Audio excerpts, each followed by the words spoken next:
A wealthy CEO believed he had tied up all loose ends, until an unexpected meeting in a hotel lobby brought him to a standstill, as he spotted his former partner with a child who bore his resemblance. Henry Thompson glided through the lobby of the Beverly Grand Hotel with an air of confidence, as if he were at home in every corner of the opulent space. His posture exuded perfection, his stride was purposeful, and his dark hair was styled with such precision that not a single strand seemed to defy order. In a sharp navy suit that echoed the coolness of his blue eyes, he embodied the essence of composed authority. Each employee who walked by gave a brief nod, a gesture of instinctive respect, fully aware of his identity, or at the very least, the persona he projected.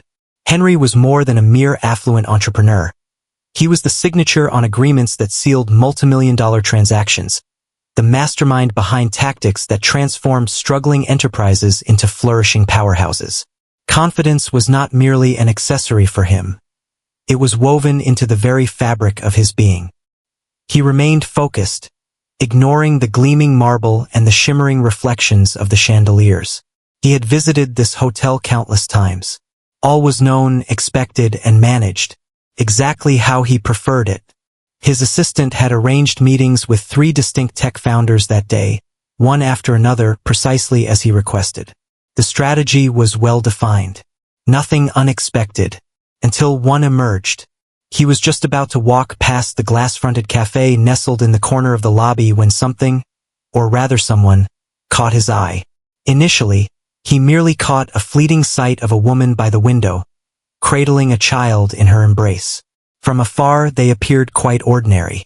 Yet there was something in the woman's profile, the way she carried herself, the curve of her jaw, that sparked a surge of recognition in his mind.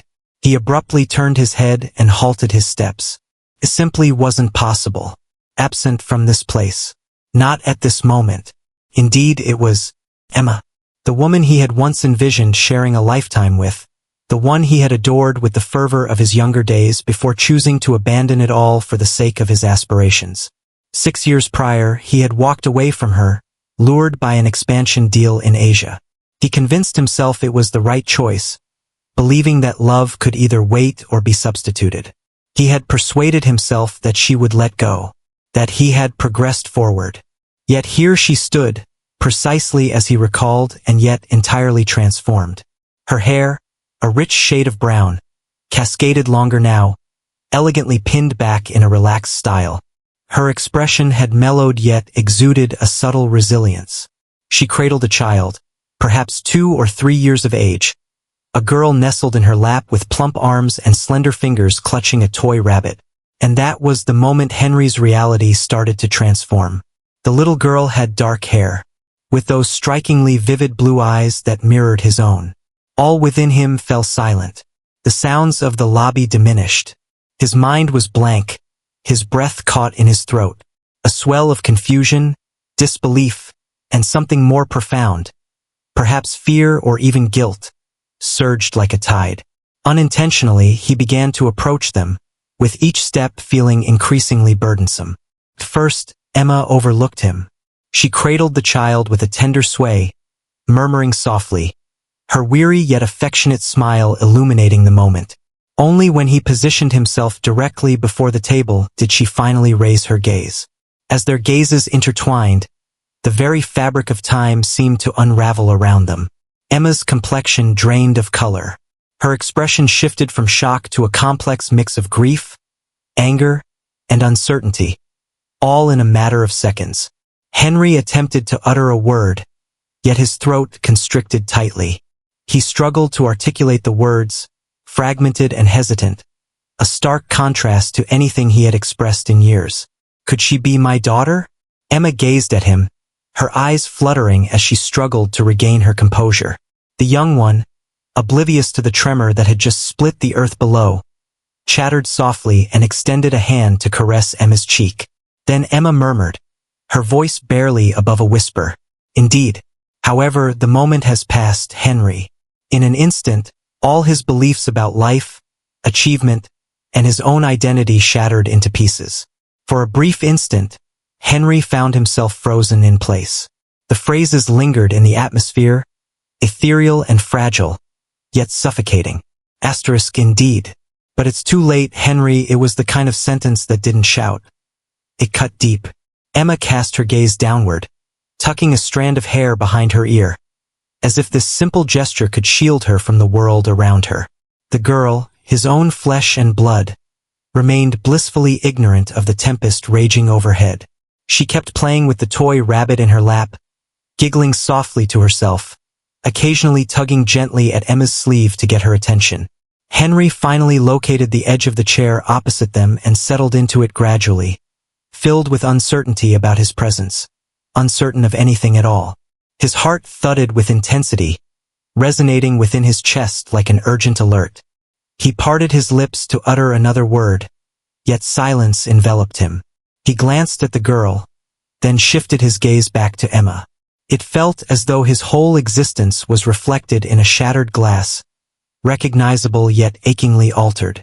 Emma let out a deep breath. It lacked drama or fury. It was the exhale of a person who had borne a burden for an extended period. She gazed at him, her brown eyes weary and watchful. "You weren't meant to be here," she remarked, her tone steady yet detached. "This place, this accommodation. We were merely making our way to visit my sister. This wasn't part of my plan." Henry gulped, searching for the words to speak. "I didn't either," he finally managed to say, his voice coming out rough and small. "Emma, why didn't you share this with me?" She chuckled, yet the sound held no trace of amusement. "I certainly did. I made an effort, or so I believed. I dispatched messages and emails. I even visited your office once, during my 6th month of pregnancy. Your assistant mentioned that you are currently in Shanghai. You mentioned that you don't accept walk-ins. I have provided my contact number. No one ever reached out."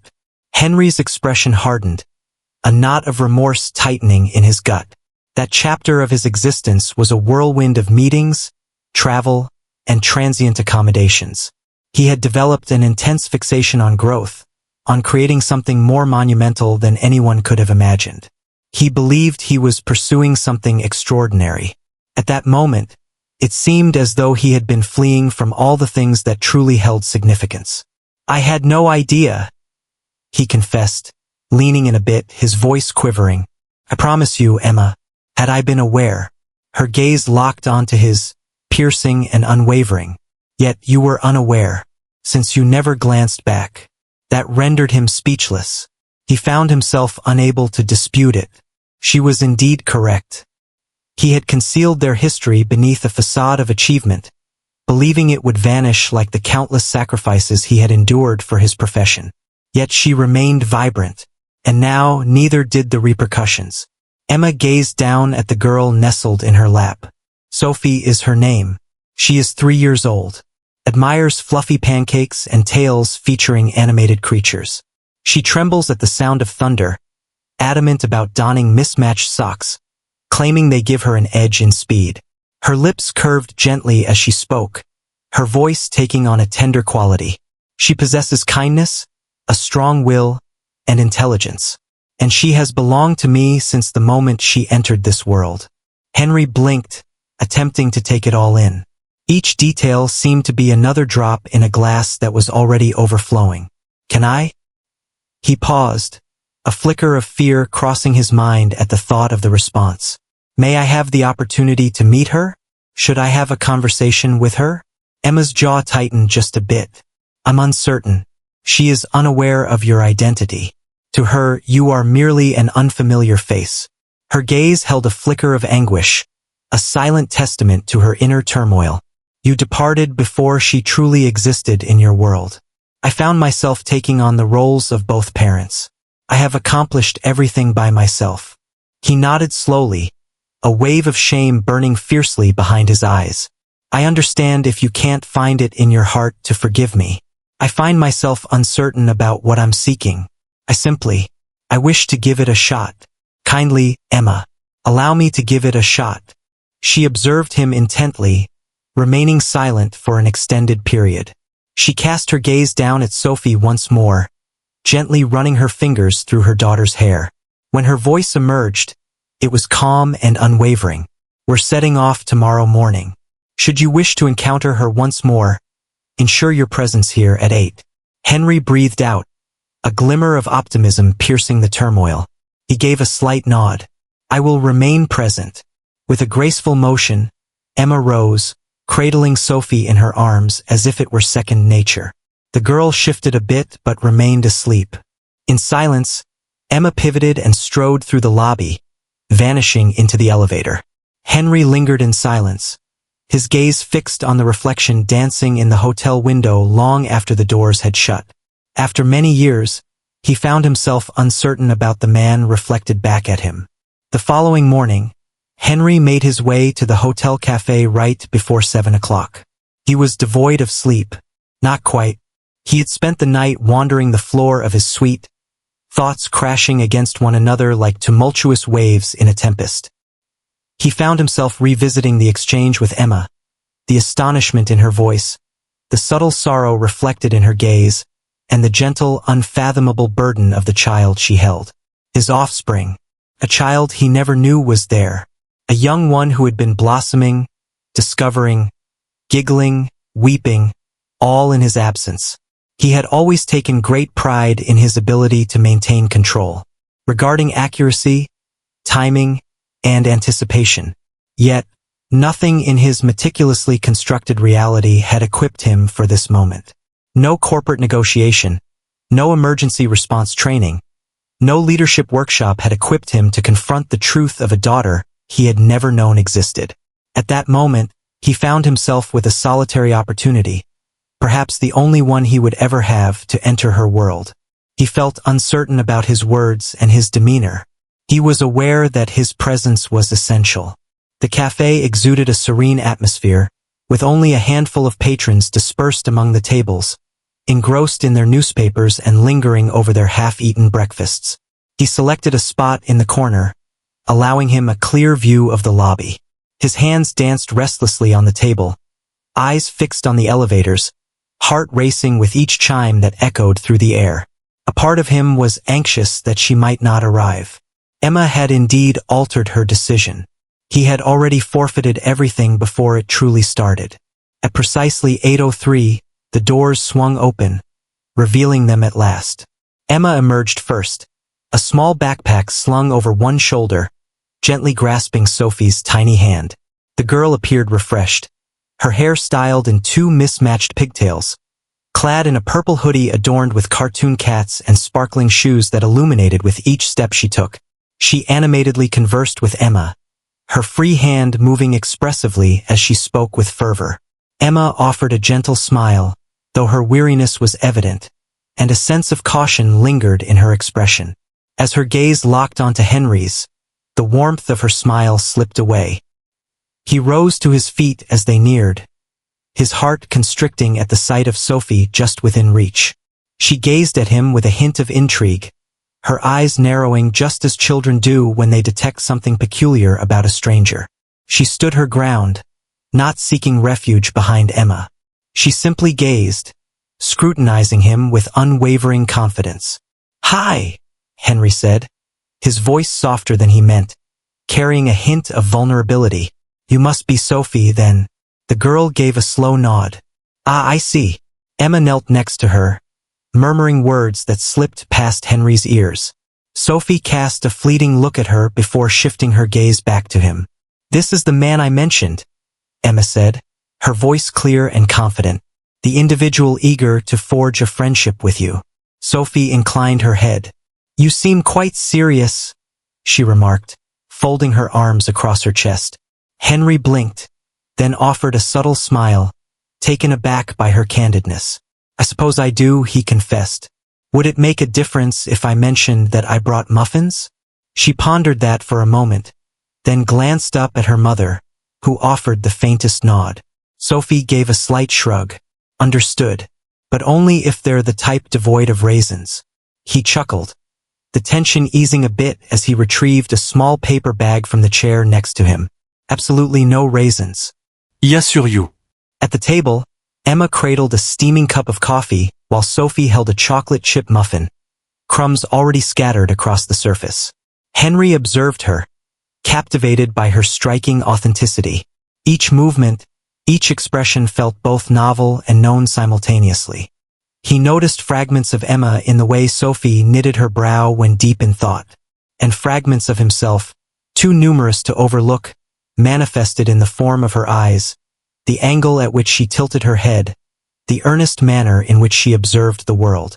As Sophie chewed thoughtfully, she asked, "So, what do you do?" "I assist individuals in creating grand projects," Henry replied. "Occasionally structures, at times organizations." She nodded slowly, her lack of enthusiasm evident. "That seems rather uninteresting." Emma almost sputtered her coffee, hastily bringing her hand to her mouth. Henry let out a soft laugh and leaned in closer.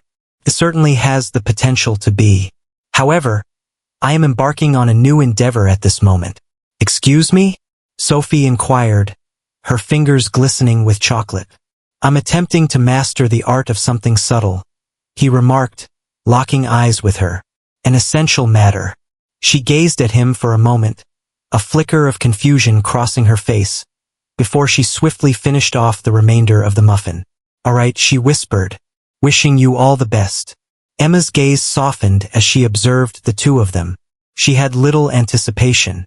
To be honest, she had her doubts about whether this meeting should take place at all in the beginning. Yet the way Sophie gazed at him, fearless, inquisitive, receptive, awakened something she believed had long been shut away.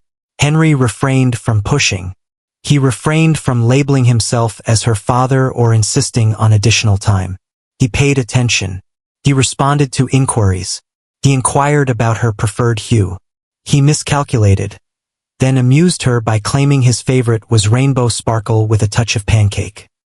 He listened intently, cherishing each word as if it were precious treasure.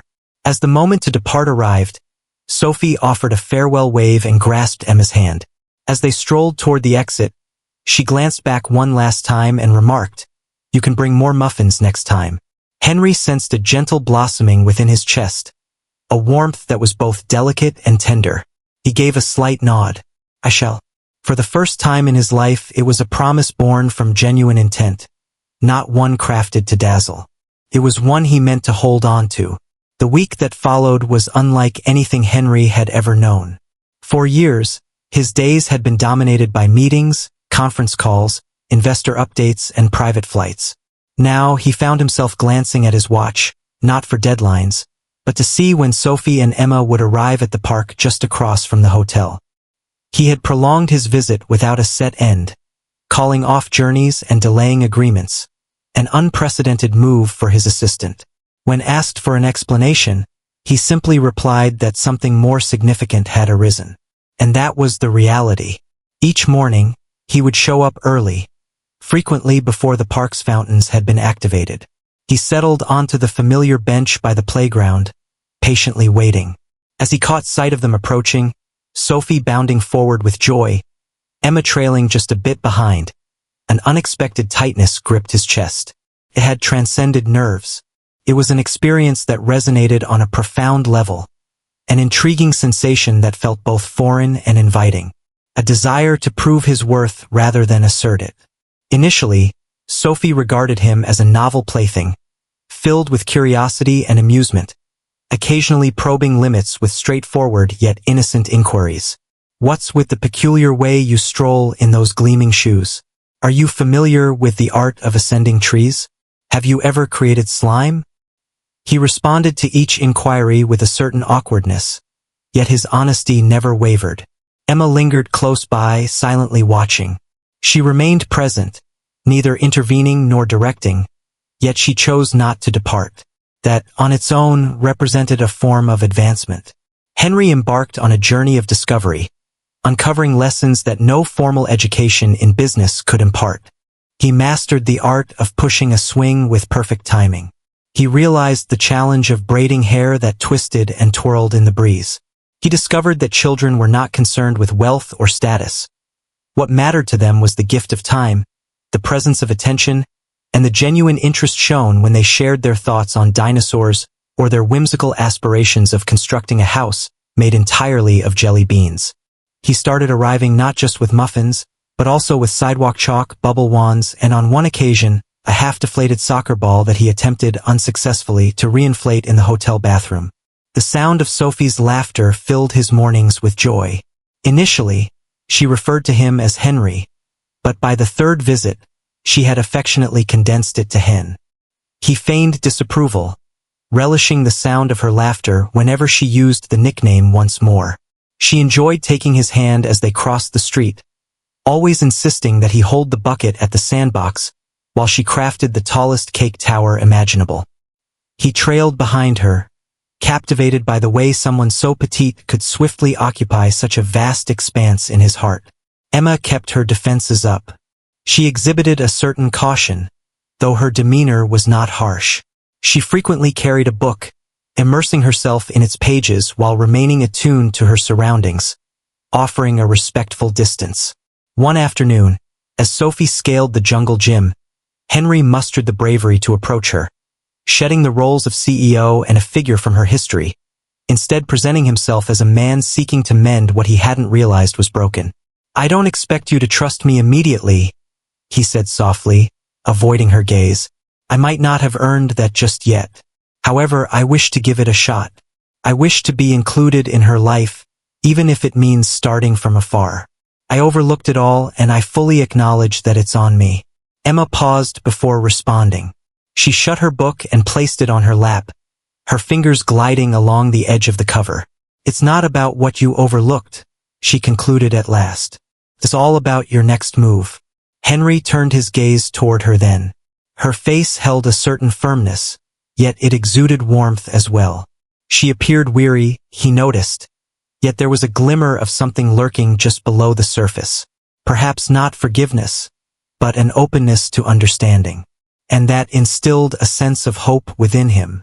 Sophie dashed back, her cheeks flushed with exhilaration. "Hey there. I accomplished it. I ascended to the very peak." He rose to his feet, applauding with an air of over-the-top pride. "Did you really? Could you please display that once more?" And she indeed did. 2 times. That evening, in his suite, Henry positioned himself by the window, gazing at the shimmering lights of the city beneath him. He had visited this place countless times, yet it had never resonated with him in this way. After years, the quiet in his room no longer brought a sense of peace. Instead, it felt hollow. He surveyed the sleek, impersonal furniture, the untouched minibar, the cold perfection surrounding him, and he grasped one undeniable truth. He couldn't bear the thought of a world devoid of Sophie and Emma. And if there remained even the faintest possibility of creating something genuine with them, he was determined to seize it, each and every day, for as long as it required. When Sophie first took his hand unprompted, Henry sensed a profound change within him, one that felt permanent. On a crisp morning, the breeze wafted the scent of wet grass and far-off coffee. As they strolled by the park's edge, moving past the pond where ducks congregated and little ones scattered crumbs, she effortlessly intertwined her fingers with his. It unfolded without any flair or forethought. It felt effortless, almost primal, as though her delicate hand had found its rightful place all along. Henry hesitated to glance down immediately, fearful of disrupting the fragile moment, worried she might retract it. At last, he caught sight of her, swaying their hands softly, a melody escaping her lips. She appeared completely oblivious to her actions. Yet he did. It almost shattered him. Emma observed that as well. She remained silent, yet a subtle warmth flickered across her face as she noticed them strolling ahead of her. Her eyes still held a hint of caution, yet the guarded distance that had once characterized every glance was noticeably diminished. The frost that lingered between them remained, yet fissures had begun to appear. As the days went by, Henry and Sophie started to find a unique rhythm together.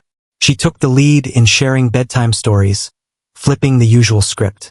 With a flair for improvisation, she painted him as a dragon whipping up blueberry pancakes and a robot who had lost its rhythm.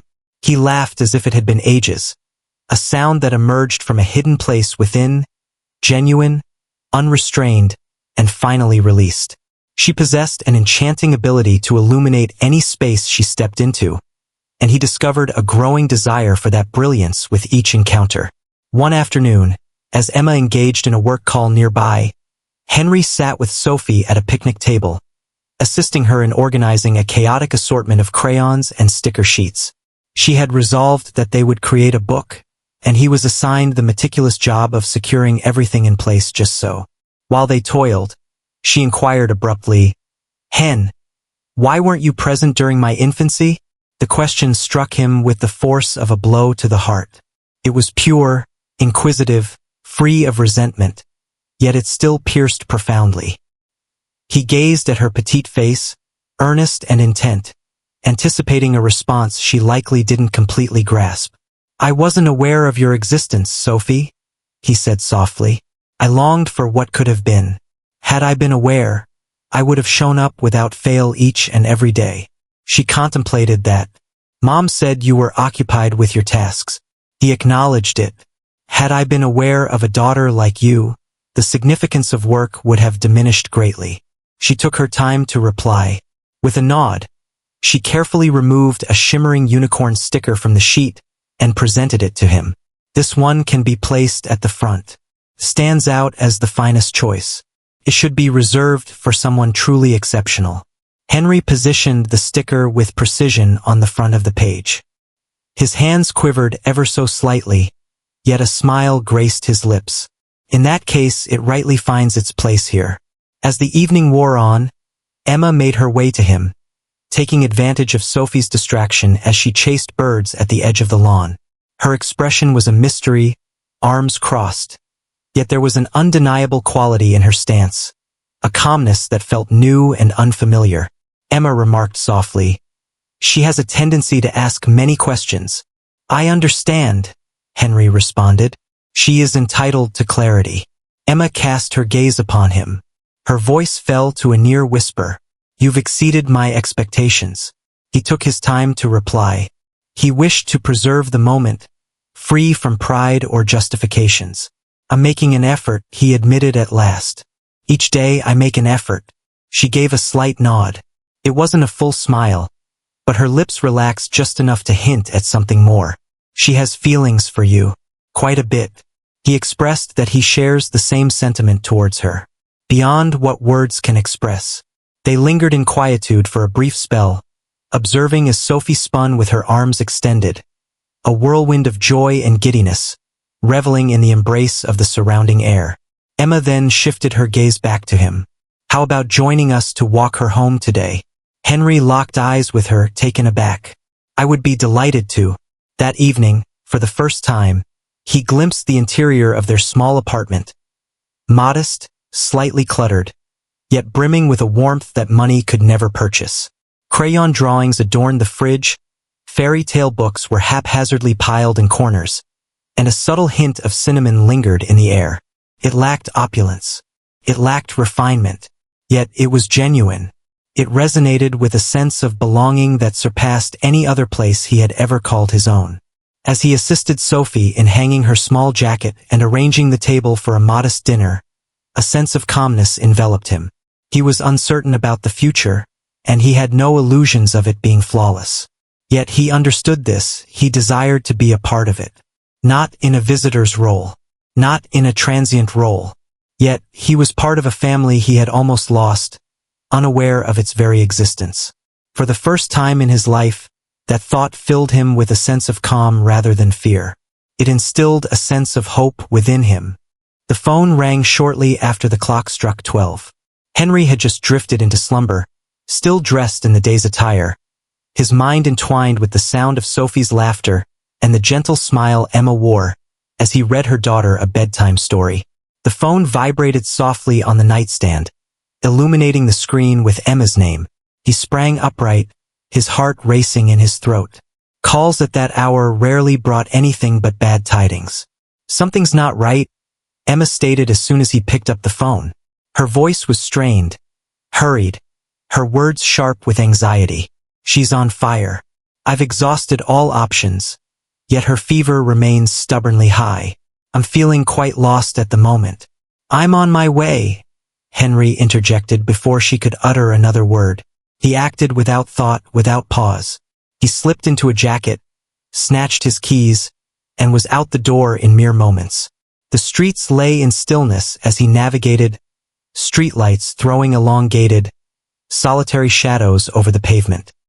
He glanced at the clock repeatedly, muttering under his breath at each red light. Despite wielding immense power and influence, he found himself engulfed in a profound sense of helplessness in this moment. He was unable to bargain with the fevers or pay off the dread that gripped his heart. He had no choice but to leave, show up, take the actions he ought to have taken from the start. As Emma swung the door open, her complexion was ashen, her demeanor frantic, hair in disarray, and hands quivering. Sophie sat on the couch, her body curled up, flushed and with a glassy gaze. Her cheeks were a deep red, and her breathing was shallow. Henry silently traversed the room and knelt beside her. "Hey, darling," he murmured, gently pushing a wet lock of hair away from her brow. "I have arrived." Sophie stirred, her eyelids fluttering open for a moment. "Hen?" she murmured, her voice barely rising above a whisper.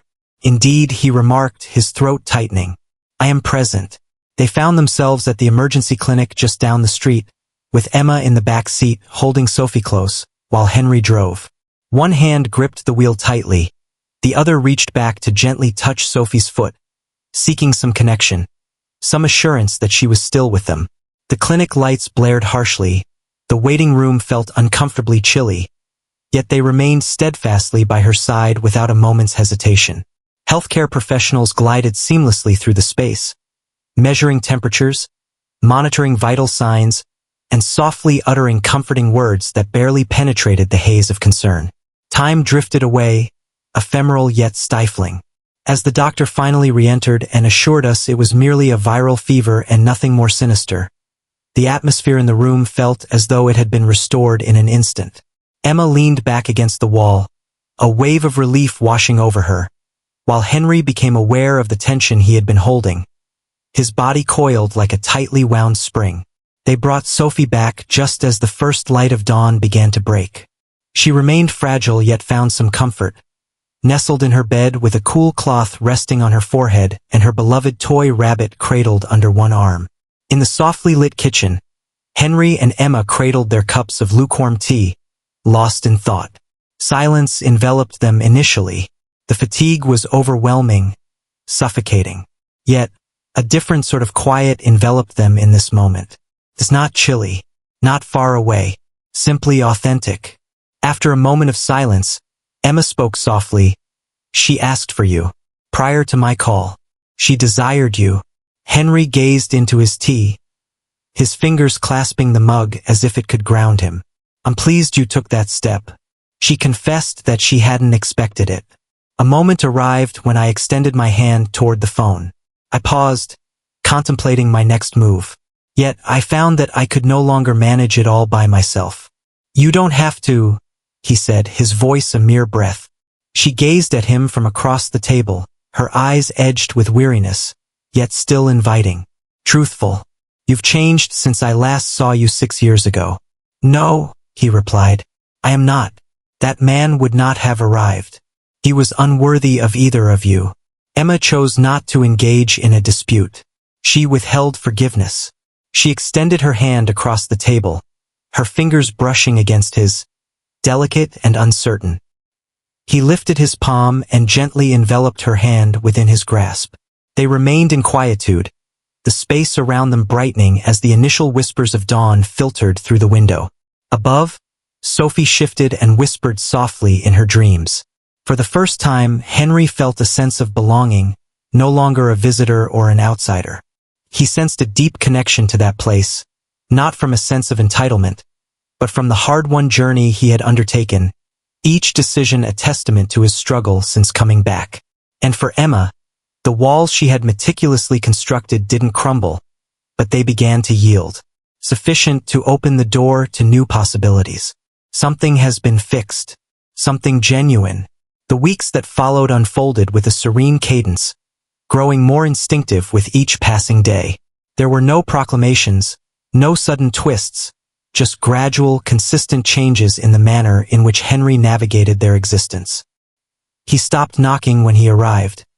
Emma had handed him a spare key after Sophie argued that he should have one, just in case of crucial tea gatherings.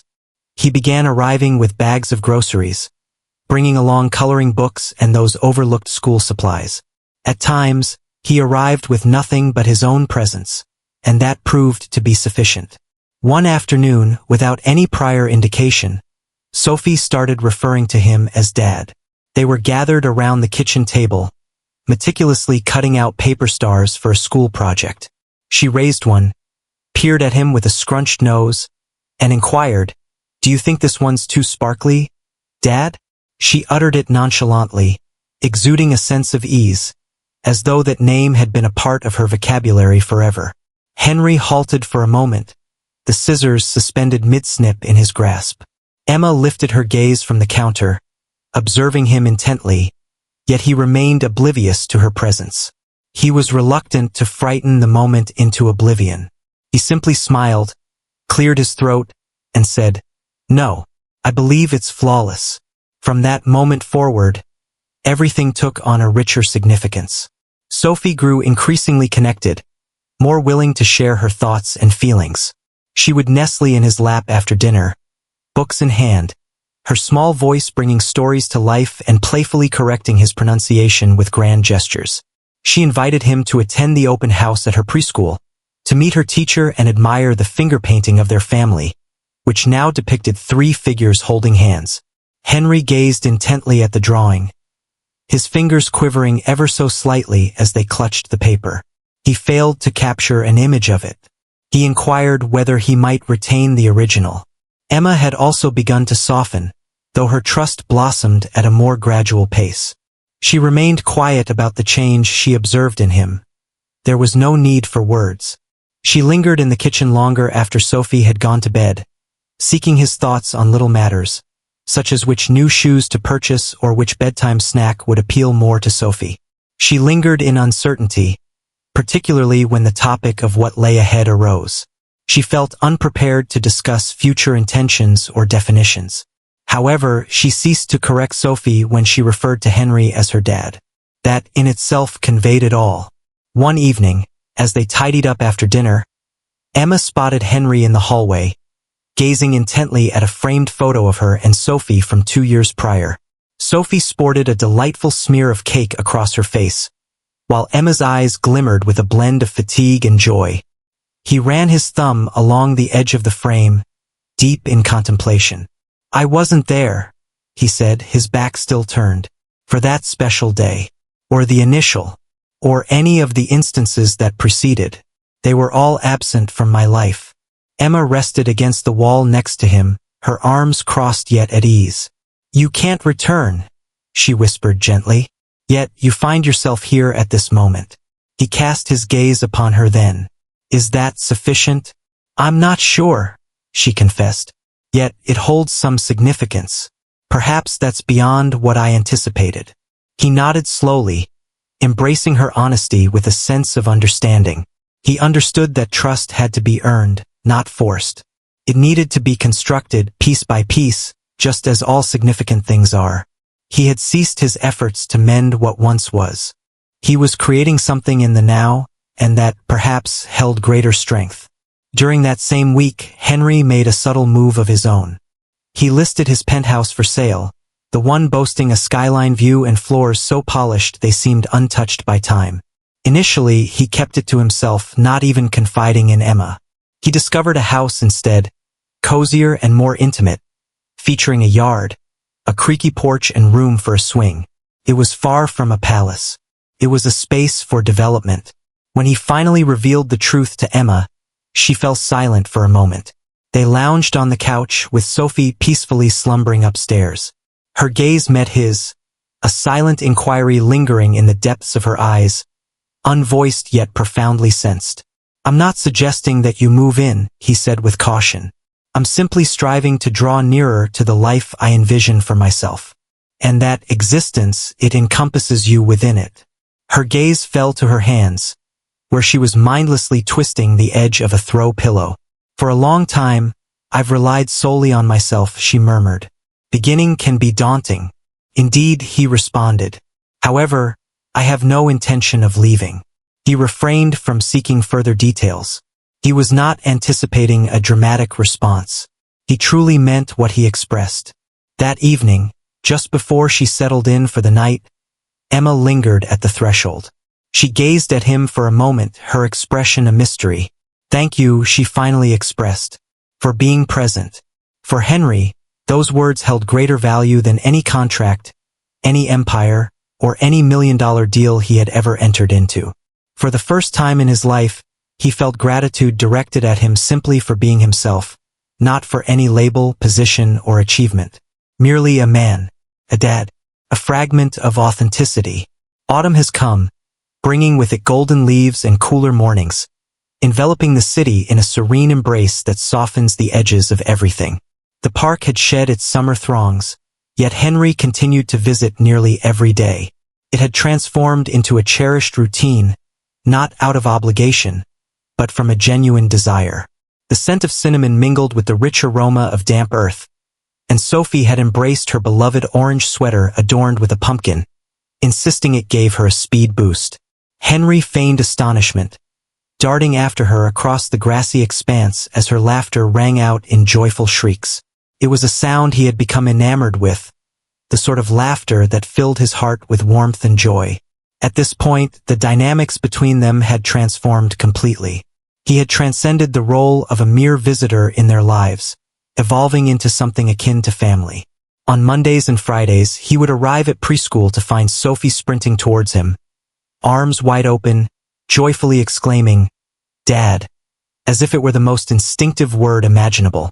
He assisted Emma with grocery trips, repaired the squeaky cabinet in the kitchen, and once dedicated an entire afternoon to assembling a dollhouse with instructions he claimed were in ancient Greek. He was indifferent. Each moment shared with them wove another strand into the tapestry of his existence, a tapestry that, for the first time, felt enduring. Emma had transformed as well. She found herself smiling more frequently, not solely for Sophie but for her own sake as well. Her shoulders appeared more relaxed, her words less cautious. She maintained her boundaries and her independence, and Henry held a profound respect for that. Yet, there were evenings when they savored a glass of wine on the balcony, the quiet of the night settling in after Sophie had drifted off to sleep. They reminisced about the past, reflecting on what had gone awry, what opportunities had slipped through their fingers, and what they would forever be unable to reclaim. Yet, more frequently, their conversations revolved around the here and now, and at times, when the night was still enough, about what lies ahead. One afternoon, Sophie returned home with a charming handmade card tucked in her backpack, adorned with glitter and whimsical, uneven letters. She composed it during class with assistance from her teacher, and held onto it until dinner to present it to him. Within, in chaotic crayon strokes, were the words, "Thank you for finding me, Daddy. My affection for you knows no bounds." He held back his tears in her presence. He embraced her tightly and expressed that it was the most wonderful gift anyone had ever bestowed upon him. Later, when the house was still and Sophie lay peacefully asleep, he settled onto the couch, the card clutched in his hands, as silent tears traced their way down his cheeks. Emma settled next to him, her head gently resting on his shoulder, enveloped in a comfortable silence. A couple of days later, he inquired if they were interested in viewing the house. The one he had purchased, the one he had kept hidden from everyone else. It was not a proposal. It wasn't an insistence. An invitation had been extended. Emma gazed at him for an extended moment before finally nodding in agreement. That weekend, they ventured out to a serene neighborhood, where tree-lined streets welcomed the sight of children gliding on scooters along the sidewalks. The dwelling exuded a charming simplicity, featuring a cozy porch swing and ample space for sleepovers and enchanting bedtime tales. Sophie dashed from room to room, envisioning the perfect spots for her drawings and contemplating which bedroom would become her own. Emma meandered through the space, her fingers grazing the walls, her gaze drifting out the windows, lost in thought. As the tour concluded, they found themselves in the vacant living room, where sunlight poured through the windows in gentle streams. Henry faced her, his hands tucked away in his pockets. He mentioned that he doesn't require an answer at this moment. However, I want you to understand that this house holds no meaning for me unless it is filled with both of your presence. She surveyed the room, her gaze shifting to him, and then to Sophie twirling joyfully on the empty floor. She spoke in a soft voice. We aren't quite prepared to settle in just yet, she mentioned. However, we are prepared to return tomorrow. He smiled, fully grasping her meaning. As dusk settled, they departed from the house, vowing to come back, their footprints the inaugural impressions on the front walkway. As they strolled back to the car, Sophie lifted her arms and grasped both of their hands, playfully swinging between them as she skipped along. It was a minor detail, yet it seemed to signal the beginning of something enduring. They were not an ideal family. They were something more profound, authentic, constructed not from pristine beginnings or whimsical stories, but from renewed opportunities, compassion, and the bravery to start anew. And this time, Henry arrived on time. He arrived precisely when expected.